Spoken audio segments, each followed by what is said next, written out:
Mis hermanos, muy buen día, bienvenidos nuevamente. No sabía que ya seguía yo, entonces me cogieron desprevenido. Vamos a orar nuevamente y vamos a poner este tiempo en manos del Señor para que sea Dios quien nos guíe a través de su palabra, que nos aliente.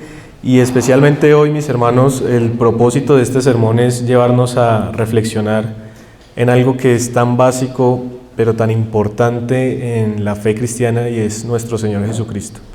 Entonces, vamos a orar. Señor Dios bueno, te agradecemos por este día que nos has permitido tener.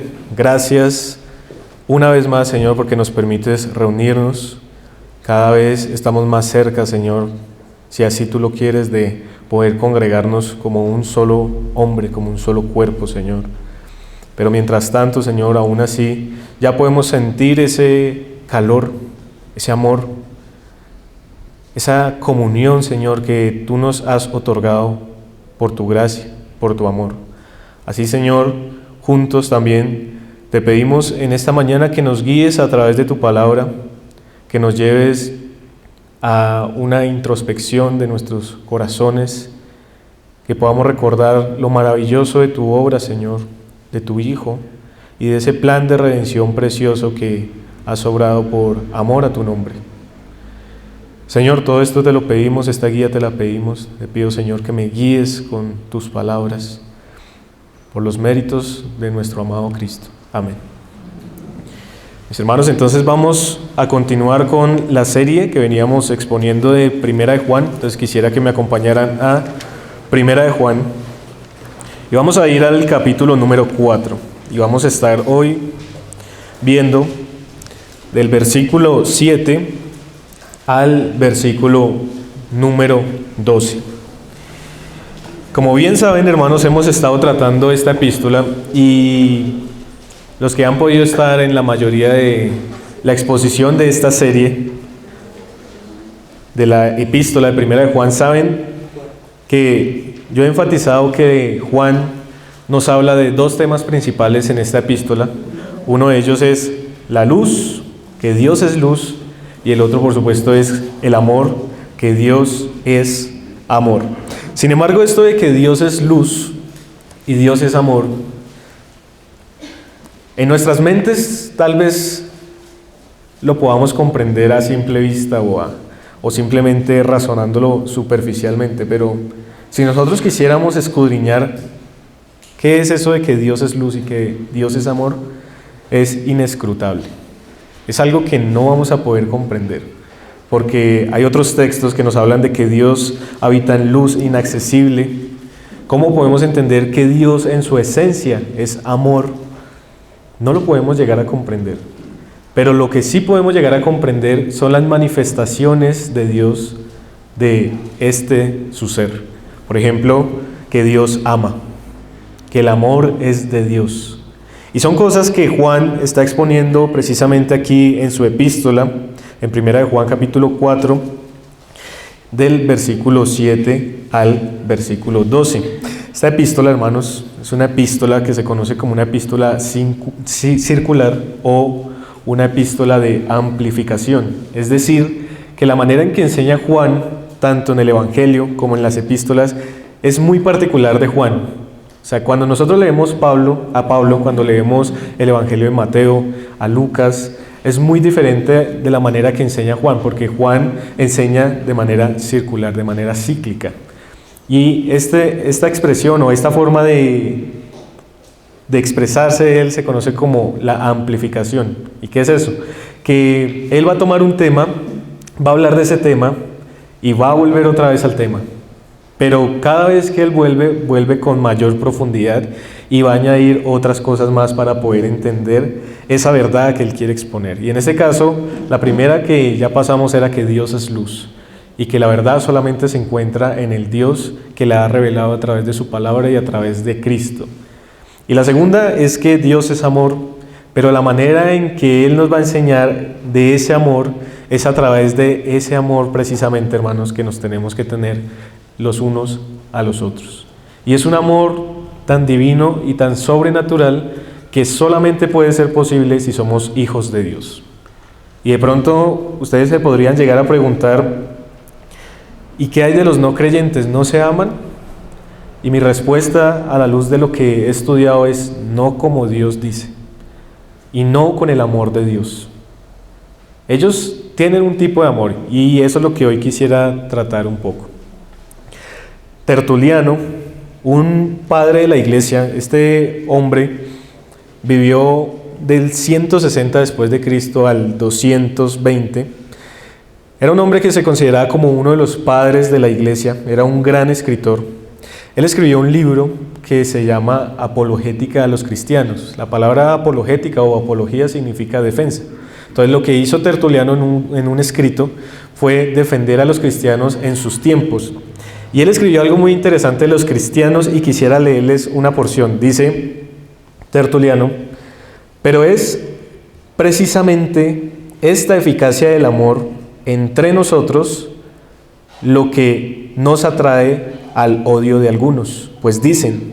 Entonces él está hablando de unas personas, de paganos, de personas no creyentes que miran a los cristianos y dicen esto: mirad cómo se aman, mientras ellos se odian entre sí. Y nuevamente cita lo que ellos dicen: mirad cómo están dispuestos a morir el uno por el otro, mientras que ellos están más bien dispuestos a matarse unos a otros. Esto es muy interesante, hermanos, porque Tertuliano está describiendo lo que los cristianos eran en su época. Eran cristianos de amor, eran cristianos que evidentemente para el mundo se amaban los unos a los otros. Y esto era tan incomprensible para el mundo que empezaron a aborrecerlos por ese amor que se tenían. Es más, si nosotros siguiéramos leyendo la apologética de Tertuliano, él estaba diciendo después que ellos aborrecían tanto que se llamaran hermanos, porque ese vínculo familiar, ese vínculo entrañable, ellos ni siquiera lo podían tener con sus familiares reales.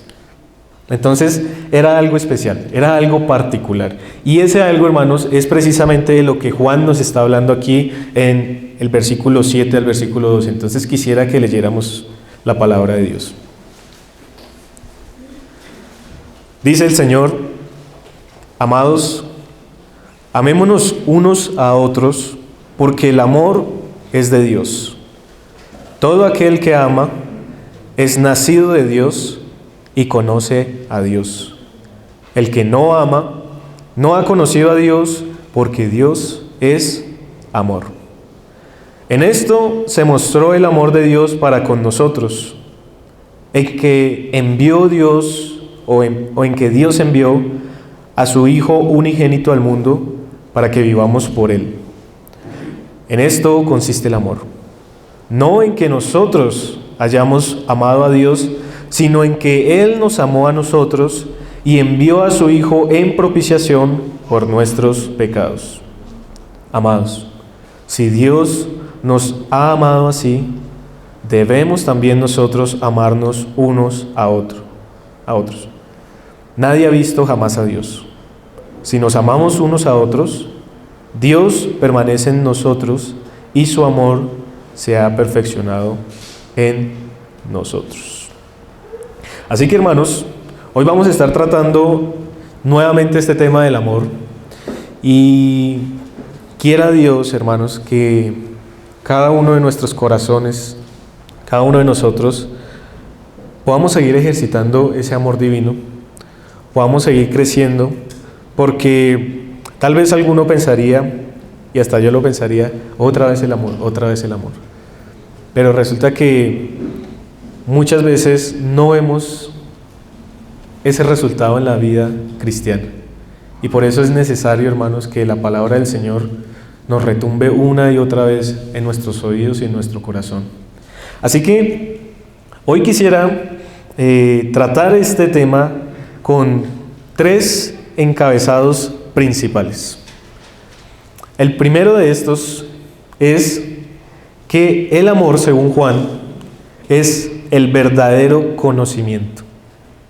Recuerden, hermanos, que había una cuestión allá a todos esos cristianos que Juan les estaba escribiendo, y probablemente eran judíos cristianos que estaban en Asia Menor, o probablemente eran judíos cristianos que estaban por fuera del Imperio Romano. Es decir, que aquellos cristianos a los que Juan les estaba escribiendo esta epístola probablemente eran aquellos que no estaban siendo perseguidos, pero que sí estaban siendo tentados en la seducción de la mundanalidad.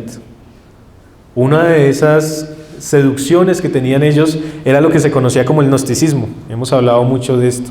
Y el gnosticismo, una de sus tesis principales es el conocimiento oculto, el conocimiento secreto que solamente tienen algunos y al que pueden llegar solamente algunos de ellos. Sin embargo, aquí Juan nuevamente va a contrastar ese conocimiento del que ellos hablan con el verdadero conocimiento.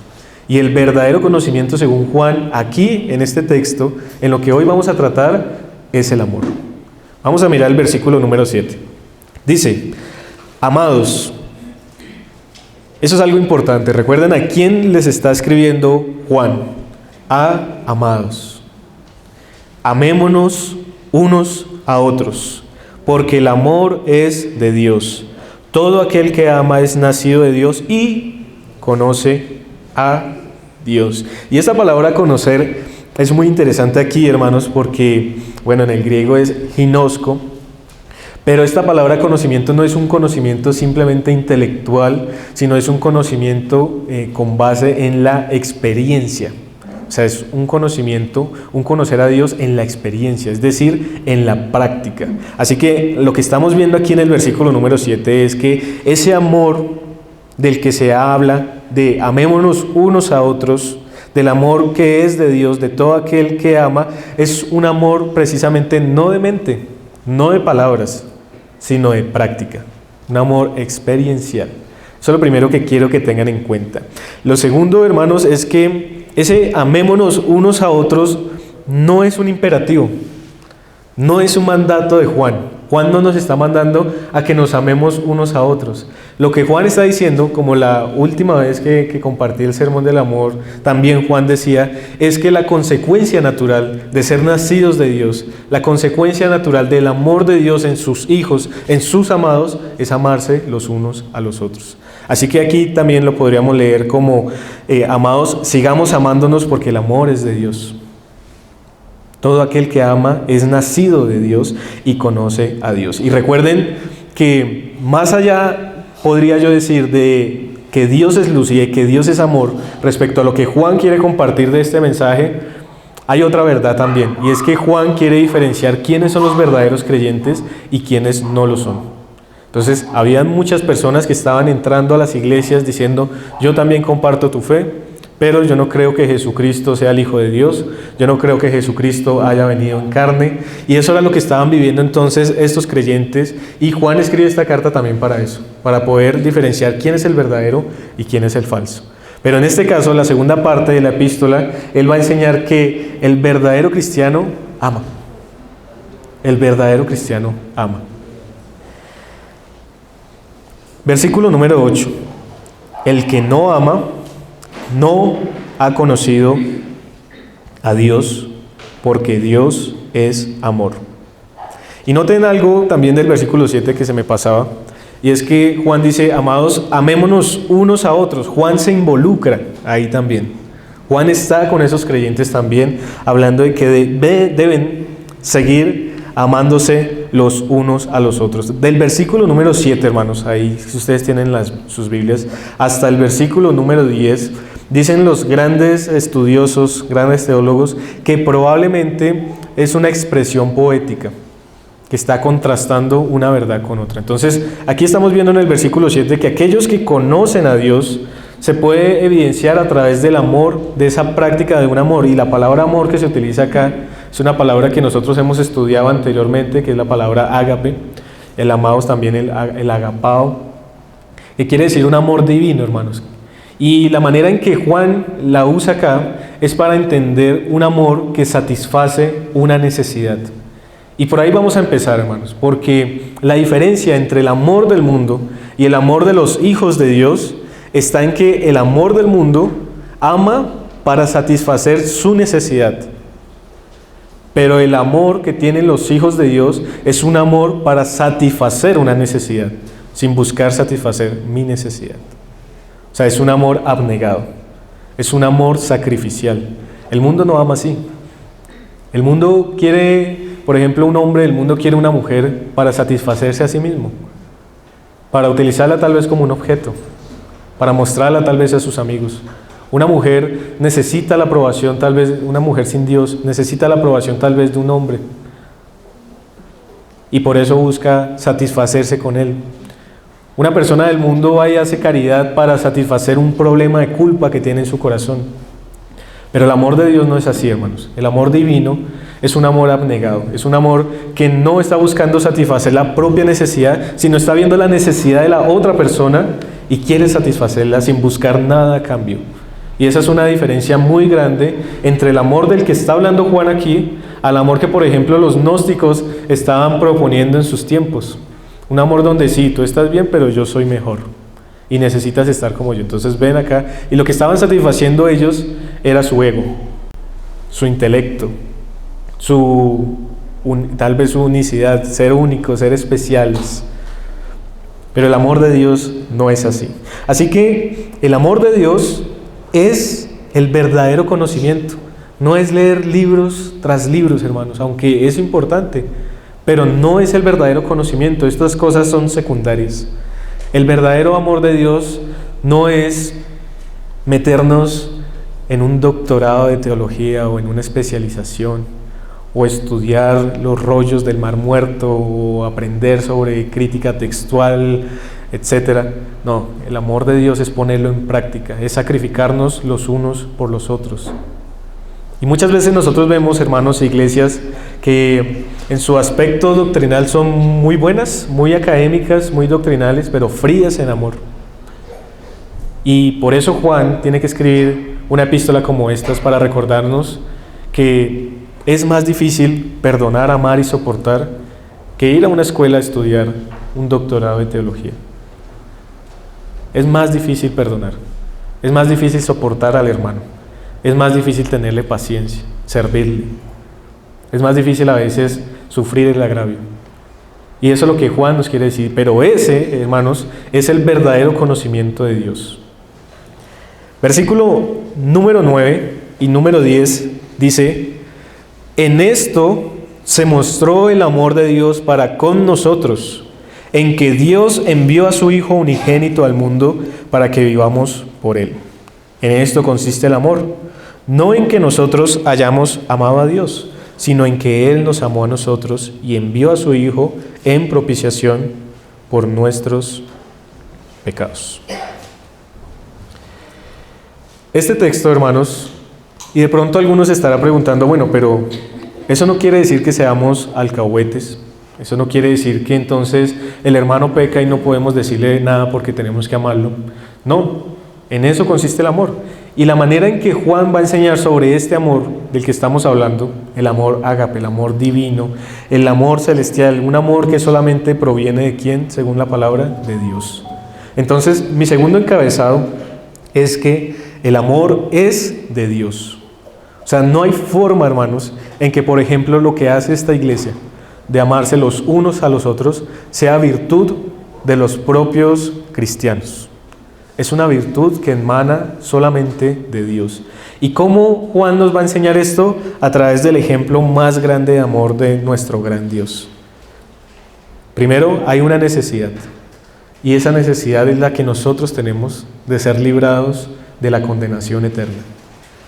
Y la manera en que somos librados es a través del amor que Dios da a esas personas, enviando a su unigénito. Y noten lo interesante también del texto, hermanos, por ejemplo el versículo número 9, porque no dice Cristo, no dice Jesús, sino dice su unigénito, porque lo que Juan quiere expresar aquí es la relación familiar y entrañable que aún la Trinidad tiene entre sí, Dios Padre y Dios Hijo.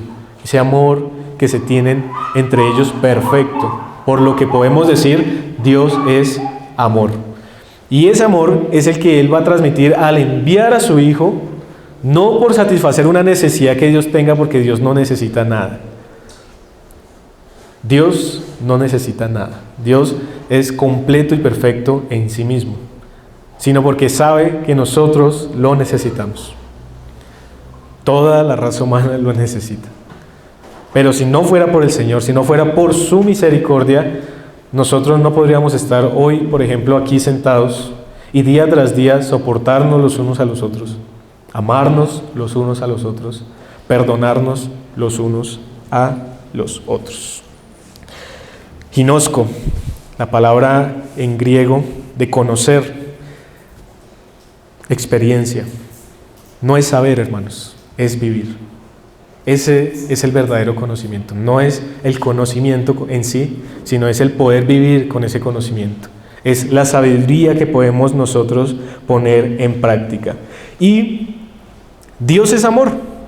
No lo podemos comprender, hermanos. Yo no creo que haya un hombre que pueda comprender, solamente el Señor, que Dios es amor. ¿Cómo lo podemos comprender? Aún Pablo decía, esto es incomprensible, es inescrutable, es maravilloso. Pero Él nos da una muestra, y esa muestra aún en sí misma es incomprensible, que Dios nos ha llamado, que Dios haya enviado a su propio Hijo. ¿Cuántos de ustedes, hermanos, los que tienen hijos, están dispuestos a dar un hijo suyo para salvar a una persona ajena? O una persona que no solamente podríamos decir, sí, es un familiar, o es un amigo, no, que es su enemigo. Porque eso es lo que nos dice la palabra. Nosotros no éramos amigos de Dios para que Él viniera a salvarnos. Nosotros éramos enemigos de Dios. Miren, quisiera que fuéramos un momento a Romanos capítulo 5.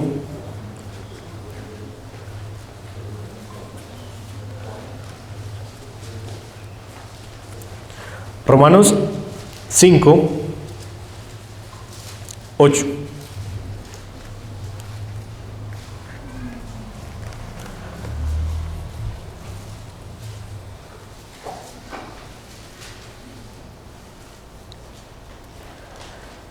Dice, mas Dios muestra su amor para con nosotros en que siendo aún pecadores, Cristo murió por nosotros. Y si ustedes leen todo el contexto ahí de Romanos 5, está hablando de que lo que nosotros debíamos recibir de Dios era la ira. Pero entonces esa ira se contrasta con el amor de Dios, entendiendo que éramos enemigos, como dice Efesios, y como dice Romanos, éramos pecadores, pero Dios envía a su Hijo por rescate nuestro. Antes, hermanos, no amábamos. Antes simplemente queríamos suplir nuestra necesidad.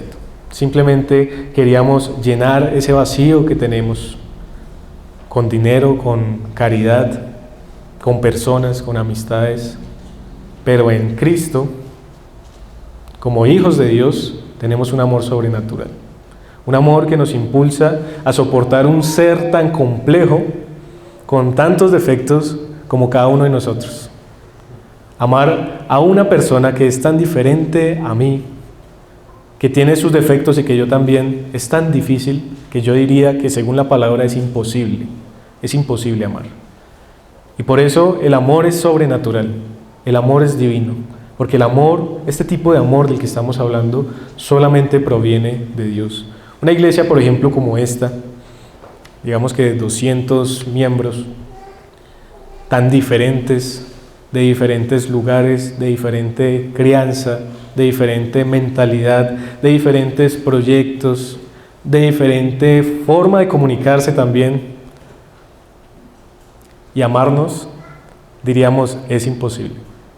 Y así como Tertuliano hablaba de los creyentes, incluyéndose a él mismo en esos tiempos, de mirad cómo se aman, así el mundo, hermanos, debería decir de iglesias locales como esta. Mirad cómo se aman, cómo se quieren, cómo buscan el congregarse, cómo están siempre animados, saludándose, queriéndose, sirviéndose, estando dispuestos a sufrir por el otro.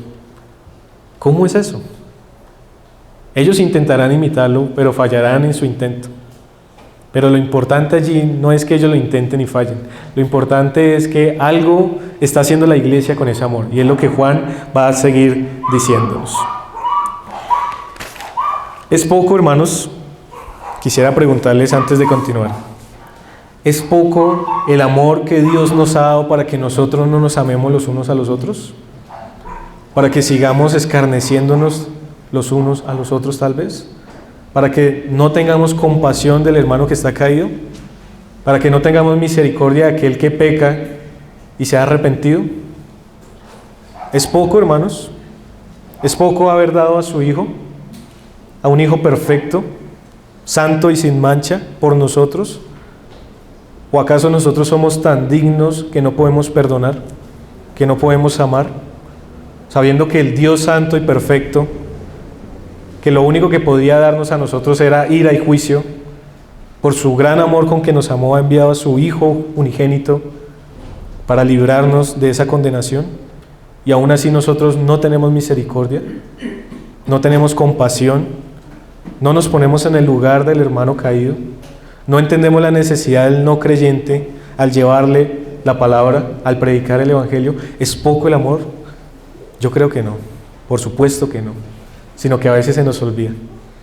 A veces nos encerramos tanto en nosotros mismos y a veces nos parecemos tanto a los no creyentes, buscando una necesidad propia en vez de satisfacer la necesidad del otro, en vez de amar al prójimo, que fallamos y nos volvemos odiosos y nos volvemos faltos de amor. Y se nos olvida que nosotros también tenemos hijos, esposa, padres, y que nosotros mismos también podemos caer y que necesitamos el hermano con ese amor divino para que pueda estar a nuestro lado y pueda amarnos de verdad. Y parte de ese amor es decir la verdad, parte de ese amor es exhortar, pero parte de ese amor es acompañar, preocuparse por el hermano, orar por el hermano. Eso es algo que en el mundo no pasa, mis hermanos. Lastimosamente el amor del mundo parece ser a veces mejor que el amor entre los creyentes, porque nosotros vemos que cuando estamos en nuestro trabajo, nuestro lugar de trabajo, o cuando están en las universidades los jóvenes, o cuando están en el colegio, es más fácil que el compañero de pronto le preste un lápiz al otro, le haga un favor al otro y uno dice, este sí me ama, no como los de la iglesia. Pero resulta que él siempre está buscando algo a cambio. Tal vez su corazón, que no está con Dios, eso quiere decir que está muerto en sus delitos y pecados, está diciendo, yo le presto esto para que en unos días él me preste la copia para el examen. O yo le hago el favor de esto para que en el trabajo pueda mentir por mí. Pero el amor de los creyentes no debería ser así, porque tenemos un amor divino, un amor que no ha sido otorgado por nuestros méritos, sino como dice Juan, en esto consiste el amor, no en que nosotros hayamos amado a Dios, sino en que Él nos amó a nosotros y envió a su Hijo en propiciación por nuestros pecados. Y algunos de ustedes saben que la palabra propiciación significa esa satisfacción delante de Dios de esa condición antigua en la que estábamos y ahora la nueva en su misericordia. A veces la palabra propiciación, por ejemplo acá, la palabra que se utiliza, a veces se intercambia en las escrituras, en esta versión, con la palabra expiación, aunque la palabra propiciación y expiación significan algo diferente. La palabra propiciación tiene más que ver con el Señor, con Dios. La palabra expiación era cuál era mi condición y de qué he sido quitado, de la culpa del pecado. Entonces, propiciación es con Él, esa relación, esa reconciliación que tenemos con Dios, esa comunión que podemos tener actualmente, la tenemos porque Dios nos amó primero. No hay forma, hermanos, en que podamos creer que la palabra de Dios dice que nosotros amamos primero a Dios, que nosotros fuimos los que depositamos la fe en el Señor porque teníamos un atisbo de bondad en nuestro corazón. Cuando la misma Escritura nos enseña que estamos muertos en nuestros delitos y pecados, que somos enemigos de Dios, que somos hijos de ira, que somos pecadores en contra del Señor, pero que Dios, viendo la necesidad que teníamos, nos llamó con su gran amor y nos ha justificado en Cristo Jesús. Ese es el gran amor de Dios. Y mi tercer encabezado, hermanos, es amándonos por causa de su gran amor. Dice el versículo 11 y el versículo 12, amados, si Dios nos ha amado así, debemos también nosotros amarnos unos a otros. En esta parte, paremos un momento allí, ese debemos amarnos, Juan lo que está diciendo es, esa es la deuda que nosotros tenemos ahora. Y el resultado de esa salvación preciosa que hemos recibido en Cristo Jesús, por el sacrificio de Cristo, por su vida perfecta de obediencia, a los mandamientos y de humillación, soportando cada una de las situaciones que tuvo que vivir, es lo que nos debe mover a nosotros en el Espíritu Santo a amarnos los unos a los otros. Es algo natural, hermanos. Eso quiere decir que cuando no nos amamos, estamos actuando antinaturalmente. Estamos actuando como el mundo actúa. Y ahí es donde debemos arrepentirnos de nuestro pecado y debemos volver a la senda estrecha. Tenemos que volver otra vez al camino. Tenemos que tratar como sea de perdonar al hermano, de soportarnos los unos a los otros, de amarnos los unos a los otros. Y el versículo número 12, nadie ha visto jamás a Dios. Y esto es curioso porque parece que Juan estuviera cambiando el tema totalmente. Estamos hablando del amor y de un momento sale y dice, no, nadie ha visto jamás a Dios. Ahora, continuemos otra vez con el amor. Pero resulta que no, hermanos, porque el versículo número 12 dice, nadie ha visto jamás a Dios. Si nos amamos unos a otros, Dios permanece en nosotros y su amor se ha perfeccionado en nosotros. Hay otros textos, por ejemplo, como Juan 4:24, que nos enseña que Dios es espíritu, como Primera de Timoteo en el capítulo 1, se nos enseña que Dios, siendo espíritu, una de sus cualidades, digámoslo así, es que es invisible, que nosotros no lo podemos ver. Lo dice también Primera de Timoteo capítulo 6. O sea, no lo podemos ver. Y eso es lo que Juan está diciendo. Nadie ha visto jamás a Dios. Aquellas personas que dicen, no, yo lo vi en sueños o yo fui al cielo y pude hablar con Él, es falso porque las Escrituras nos están diciendo que nadie ha visto jamás a Dios. Entonces, si yo me pregunto, ¿cómo puedo conocer a Dios? ¿Cómo puedo saber de Él? Y ese es el punto de lo que Juan está diciendo acá. ¿Cómo saber quién es Dios? ¿Cómo conocer de Dios y cómo conocer a Dios? Entonces dice, nadie ha visto jamás a Dios. Pero podríamos decir, si nos amamos unos a otros, es como si Juan estuviera diciendo aquí que a través del amor Dios se hace visible. Dios es invisible. Cristo está en el cielo. Físicamente Cristo no está acá. Cristo está en el cielo. Pero sabemos por la historia de la redención que Cristo envió a alguien, ¿cierto? Al Santo Espíritu. Pero el Santo Espíritu es invisible. Entonces, ¿cómo se hace visible Dios en la tierra? ¿Cómo se hace visible Dios en el mundo? ¿Cómo se hace visible Dios a aquellas personas que necesitan la salvación? La iglesia, hermanos. El amor que debemos darnos los unos a los otros es lo que hace visible a Dios en la tierra. Somos embajadores de Cristo. Somos nosotros, hermanos, los que tenemos el privilegio en todo este plan precioso de reflejar ese amor, no solamente porque nos miren como piadosos o que nos miren como, qué buena persona, qué buen hombre, qué buena mujer, sino porque a través de ese amor mostramos al Señor, mostramos a Cristo, mostramos a Dios. Y a través de ese amor es que podemos predicar también el Evangelio. Recuerdo que el hermano Asiel estaba compartiendo la última vez y él decía que una forma del Evangelio éramos nosotros mismos. ¿Por qué? Porque a través de cómo nos comportamos reflejamos a Cristo, predicamos a Cristo. No solamente por la palabra, sino por la obra. No solamente en la teología académica. Esto de la teología académica nosotros lo conocemos también como ortodoxia. Ortos de recto, doxos de enseñanza, una enseñanza recta. Pero alguna vez yo les hablaba de la ortopraxis, y es una práctica recta, una ortorrecta praxis de práctica. Es decir, que nosotros tenemos que tener ortodoxia, pero tenemos que tener también ortopraxis. ¿Y cuál es esa práctica? El amor nuevamente. Así que mis hermanos, recapitulando estos 3 breves encabezados, el verdadero conocimiento es el amor. Pero este amor es de Dios. Y por causa de ese gran amor que es de Dios, nos amamos los unos a los otros. Si Dios nos perdonó, hermanos, y ya llegando a la conclusión, ¿cómo nosotros no perdonamos? ¿Acaso no necesitamos el perdón de Dios? ¿Acaso lo que Él perdonó de nosotros fue tan poco? Lo que nos falta, si creemos eso, hermanos, es más estudio de la palabra, más oración, más dependencia del Señor, más escuchar lo que Dios tiene que decir, porque es que nosotros estábamos muertos en delitos y pecados, hijos de ira, y Él nos perdonó. ¡Qué gran amor! Y nosotros no podemos perdonar una ofensa, no podemos perdonar a que una persona piense tal vez diferente a nosotros, no podemos perdonar tal vez que estemos de desacuerdo en algún punto, sino que ese odio, ese rencor, esa falta de perdón tiene que perdurar año tras año como si fuéramos no creyentes. El Señor nos llama a perdonar. El Señor nos llama a amar a través del perdón.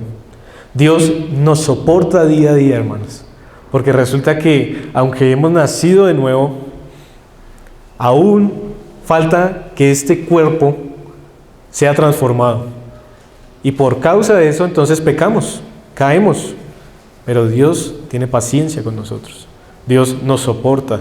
Como hijos nos corrige, nos llama al arrepentimiento, nos disciplina. ¿Acaso nosotros no nos podemos soportar los unos a los otros? ¿No podemos tener paciencia?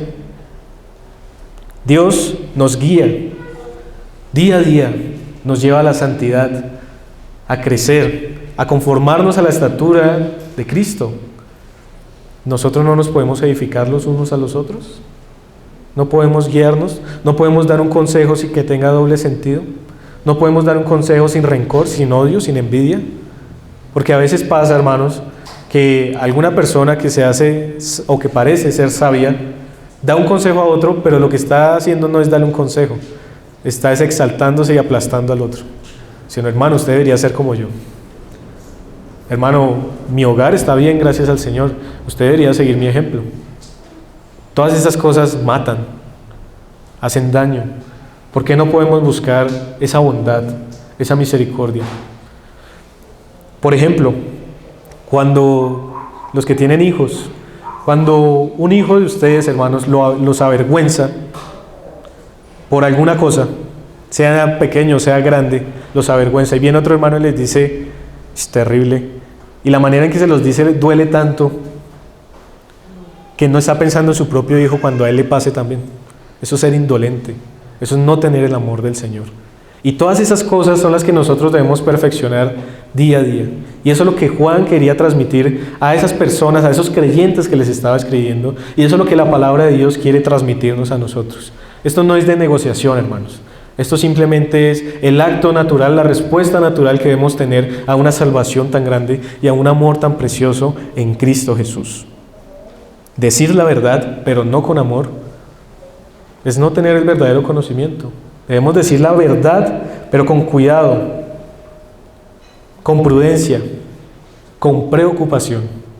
No nos debemos callar.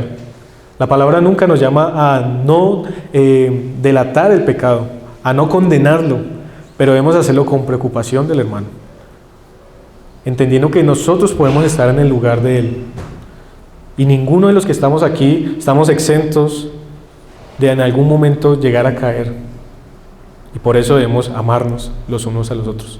El mundo no va a tener piedad con nosotros, pero los hijos de Dios están allí para edificarse mutuamente.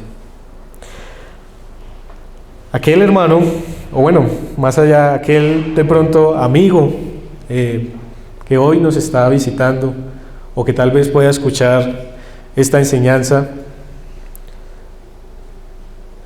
yo diría, no vas a poder amar como yo estoy describiendo de la palabra que se va a poder amar.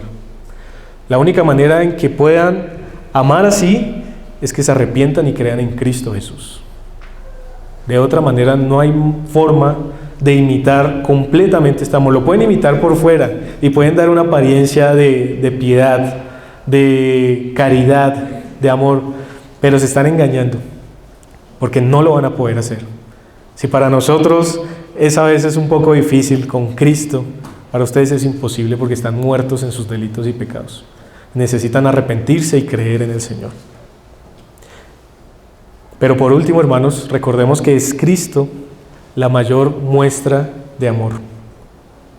Por esa razón lo reconocemos cada domingo cuando nos venimos a reunir, porque es Cristo esa mayor muestra de amor. Es Cristo quien dio su vida por nosotros. Es Dios quien envió al unigénito. Sufrió, hermanos, sangre, lágrimas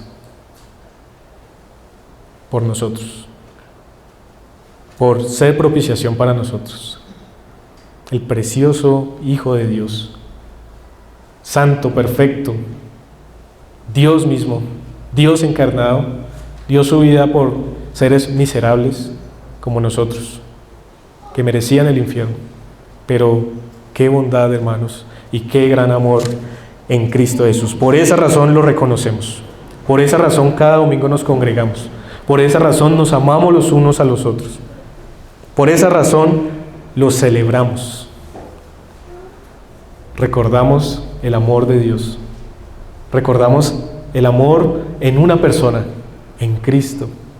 Y es tan maravilloso saber, hermanos, que hemos sido librados de esta condenación, que esto nos debe llamar, hermanos, a amarnos. Simple y llanamente eso.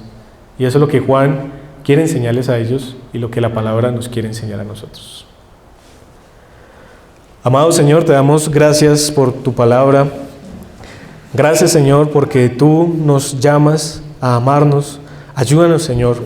Ayúdanos en cada momento, en cada instante de nuestras vidas, porque nosotros no podemos solos. Necesitamos de tu gracia, Señor, para amarnos.